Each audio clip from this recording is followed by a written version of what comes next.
Hello and welcome to our weekly talk show about the secret ingredients of investing. My name is Vineet Bagri. I'm a managing partner with Trust Plutus Wealth India. Today's discussion is about the philosophy of investments. We are going to talk about why you should invest, how compounding works, and what is the impact of inflation on your portfolio.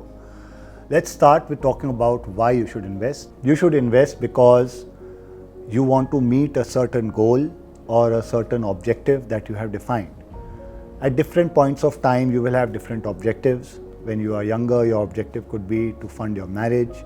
As you grow older, you could want to buy a car, you could want to buy a house, you may want to send your children for foreign education, you will want to plan for your retirement. These are all objectives that you need to fund. And that is why you should invest, because if you don't invest, all these objectives cannot be met. You will find it very difficult to meet them if you do not invest.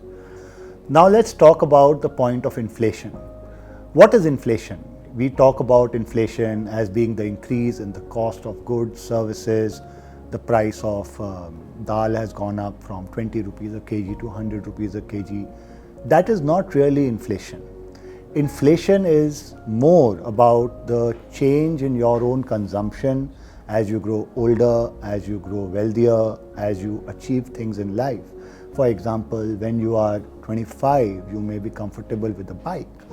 You will not be comfortable with a bike when you are 40 years old. You may want to buy a car. You may be comfortable traveling in train when you are 30 years old, but as you grow older, you may want to travel by flight. So your consumption by itself will change. And as your consumption changes, your expenses will increase. That is really what inflation is all about. In my life, I have thought about inflation as maybe 8 to 10% per year from the time when you start earning, which is about 25 years of age, to maybe about 50, 55 years of age. By the time you get to 50, 55 years of age, I think you basically reach a level where inflation now has settled. You're not going to consume a lot more. And that's where really you have to now benchmark yourself. So that's about the impact of inflation in terms of what you are earning and what you are investing. Let's now talk about compounding and how compounding works. Before we talk about compounding and why compounding works, let me give you a small trick about how to measure compounding. It's very important because it's very confusing when people talk about IRR, XIRR, compound interest and so on. So I follow a very simple hack. The simple hack is called the rule of 70. So if you want to know, for example, how long will it take for your money to double if you make 10% return per year, the simple rule is that you divide 70 by 10, which is the rate of return, and that gives you the number of years it takes for your money to double.